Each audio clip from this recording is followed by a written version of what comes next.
అందరికీ నమస్కారం అండి. కొంతమందిని చూస్తే ఆహా! ఈ కాలంలో కూడా ఇటువంటి వారు ఉన్నారా అనిపిస్తుంది. అదే గనక వారే మన ఇంట్లోనో, పక్కింట్లోనో ఉంటే వీళ్ళు ఎలా బతుకుతారో ఏంటో అనుకుంటూ ఉంటాం. ఇక మనం రోజు ఎన్నో మాటలు చెప్తూ ఉంటాం.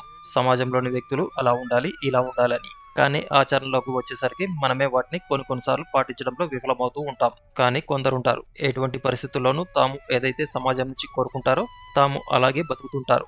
మామూలుగానే వ్యవసాయం చేయడం అంటే అంత సులభం కాదని తెలిసినా, తాము అంత సమయం కేటాయించలేమని తెలిసినా కూడా పొలం కొని తమకు నచ్చిన పంటలు వేసి వచ్చిన కాడికే చాలు అని అనుకుంటూ వ్యవసాయంలో ఎటువంటి కృత్రిమ ఎరువులు, రసాయనాలు వాడకూడదని నిర్ణయించుకొని ప్రకృతి వ్యవసాయం మొదలుపెట్టారు శ్రీనివాసరెడ్డి సార్ దంపతులు. ఇకపోతే చాలా మంది తాము ఉద్యోగం చేస్తున్నా, వ్యాపారం చేస్తున్నా, వ్యవసాయం కూడా చేస్తే దాంట్లో వచ్చే ఆనందమే వేరుగా ఉంటుంది అని అనుకునేవారు ఎందరో. అయితే శ్రీనివాసరెడ్డి సార్ దంపతులు అలా అనుకుని ఊరుకోలేదు. ఇప్పుడు హైదరాబాద్‌కి 90 కిలోమీటర్ల దూరంలో గల బికనూరులో గల వీరి పొలంలోనే మనం ఉన్నాం.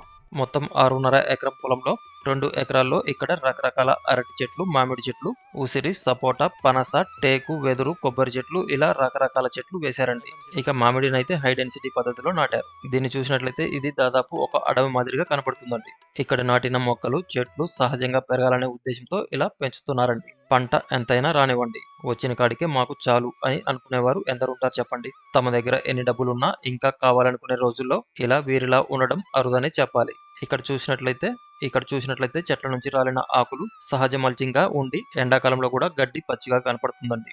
అలాగే ఇక్కడ మనుషులతో పాటు రకరకాల పక్షులకి, నెమళ్ళకి, తేనెటీగలకి సహజమైన ఆహారం దొరుకుతుందండి. వీరితో పాటు ఈరోజు వీరి పొలానికి రావడం చాలా అంటే చాలా సంతోషంగా ఉందండి. ఇది మాటల్లో చెప్పలేం. అంతే.